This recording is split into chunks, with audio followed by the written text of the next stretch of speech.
Hello everyone. So in this video I'm gonna solve practice problem 13.2 of the book, which is on page 563, and this problem is somehow similar to the problem that you have been assigned to do as your homework, which is problem 13.11 from the end of the chapter. So I'm going to go ahead and do this problem. It is kind of similar to that problem, so you can have some idea on how to approach that problem. Alright, so in this question we have this circuit and we want to determine the phasor currents I1 and I2. As you can see, I1 is the current in the left mesh and I2 is the current in the right mesh. So since we have a mutual inductance in between, we have to go ahead, we can go ahead and draw the dependent sources to get rid of this dot convention. So we know that for each of these inductors, we're going to have a dependent voltage source.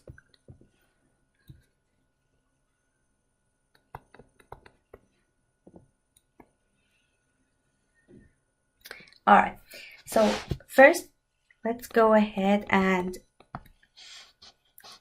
let me write the components, and then I'm going to go ahead and find the polarity of these dependent sources. So here we have current I1 and here I have current I2. Alright, so we know that we have to look at these dots that we have near each inductor, right?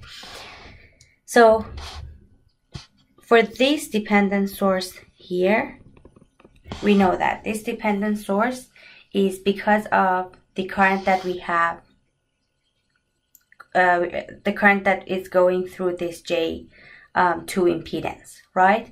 So the current is entering the dot, so we know that at the other inductor, at the dot, we're going to have the positive and then the negative, right? And the same thing is happening for the other dependent source that we have here.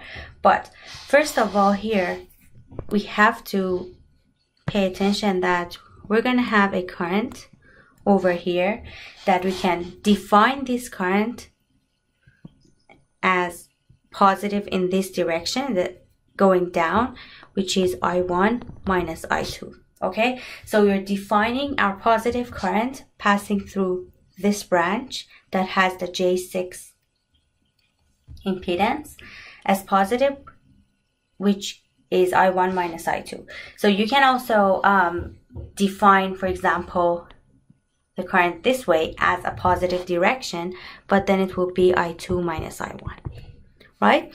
But in this example, I'll define it as I1 minus I2. Okay, so I1 minus I2 is my positive current, which is passing through this inductor 6J.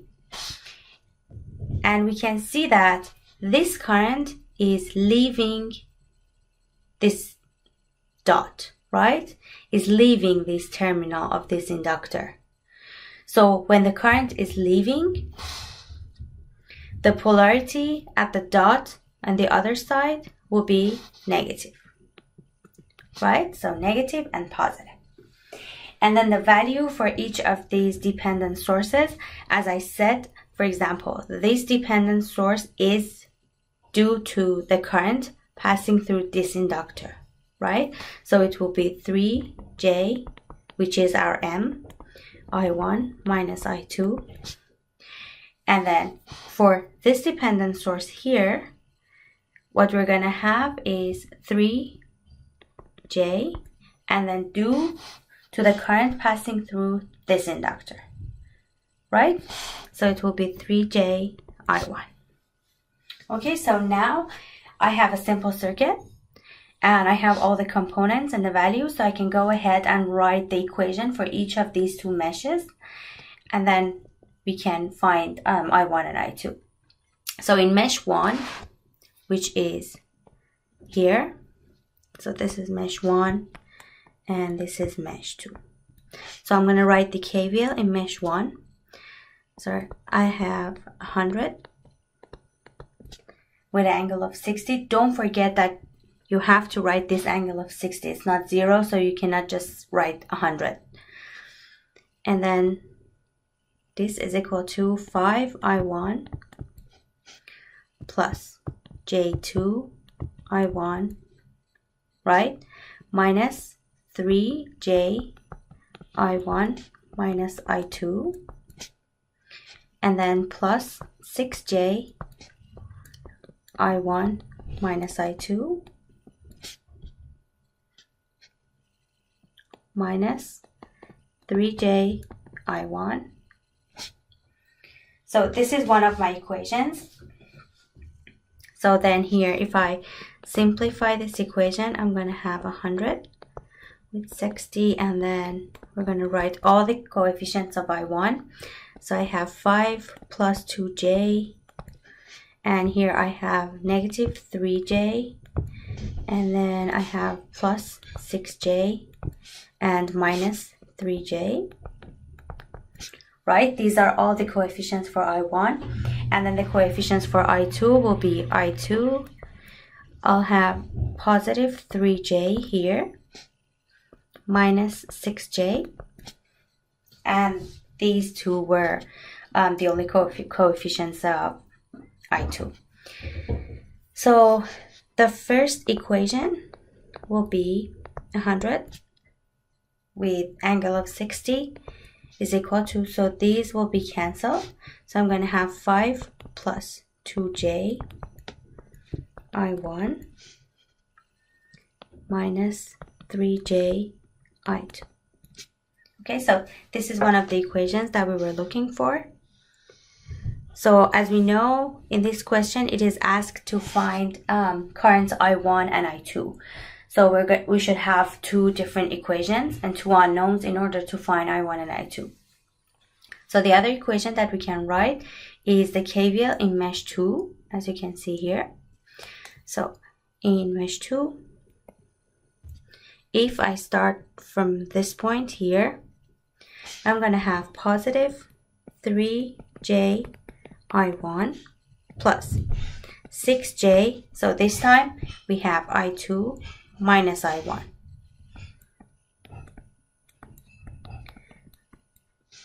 And then minus 4J I2 is equal to 0.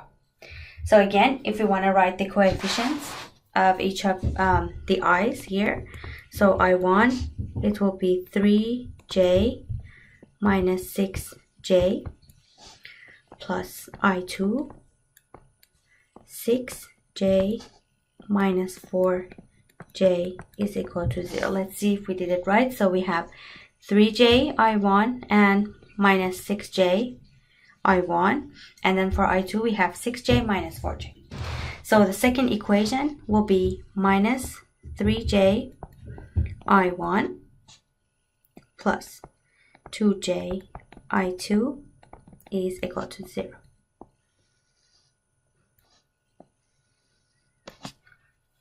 Now I have two equations and two unknowns, so I can go ahead and solve these two equations, two unknowns, in order to find I1 and I2. And the best way to do that is using MATLAB, as we recommended to you in class. So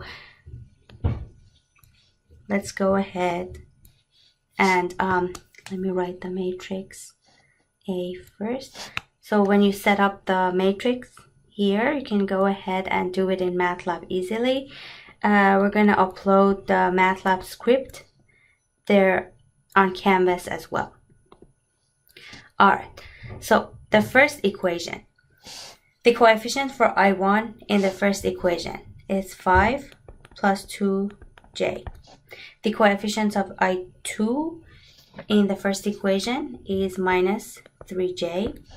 The coefficient of I1, oh, and let me finish equation 1 first. So I have 5 plus 2J I1, which is here, minus 3J I2 minus 3J I2 is equal to 100 with the angle of 60 degrees. And then in the second equation, I have minus 3ji1 plus 2ji2 is equal to 0. So as you can see, I have my matrix set up. So A, and then here I have my B. So when we write these in MATLAB, we can go ahead and find I1 and I2 easily. And then when you find the answers in MATLAB, you should have the same answers when you solve this problem using multisim. All right, so as I said, we're going to upload the MATLAB script and the multisim script for this practice problem on Canvas as well. Thank you.